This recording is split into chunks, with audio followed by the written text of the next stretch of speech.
এখানে বার্তার কিছু নাই। দেখেন আমরা একটি সুস্থ রাজনৈতিক সংস্কৃতি চাই, কাউকে ছাড়া একজন আরেকজনের পরিপূরক হবে।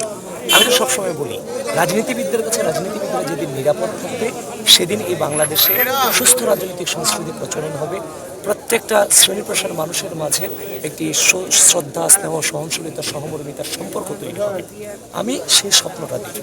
তো সেই জায়গা থেকে রাজনৈতিক সংস্কৃতি, গণতান্ত্রিক মূল্যবোধ এবং নৈতিকতা যেখানে জিরো ছিল, শূন্য ছিল, সেখানে জনাব তারেক রহমানের নেতৃত্বে আমরা স্বপ্ন দেখতাম সেটা ফিরে আসবে। মহান আল্লাহ তাকে কবুল করেছেন। সব ঠিকঠাক থাকলে ওনার নেতৃত্বে সে রাজনৈতিক সংস্কৃতি ফিরে আসবে।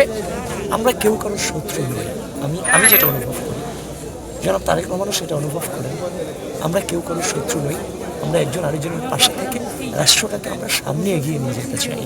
শুধুমাত্র ক্ষমতার দ্বন্দ্বে পড়ে থেকে শুধুমাত্র নিজের জীবনযাত্রার মান উন্নয়ন করবো আর মানুষজনের জীবনযাত্রার মান উন্নয়ন করবো না, সেটার নাম ক্ষমতা কিংবা দায়িত্ব না।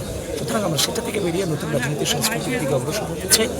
আজকে আসলে আমরা তো হচ্ছে যে কারোর প্রতি কখনো আক্রমণ করে কথা বলা কিংবা জোরে কথা বলা, কাউকে ধমক দিয়ে কথা বলা, এটা আমাদের নেচার আসলে নাই। তারপরে পরিস্থিতির শিকার হয়ে বিভিন্ন সময় বিভিন্ন ধরনের কথা বলেছি।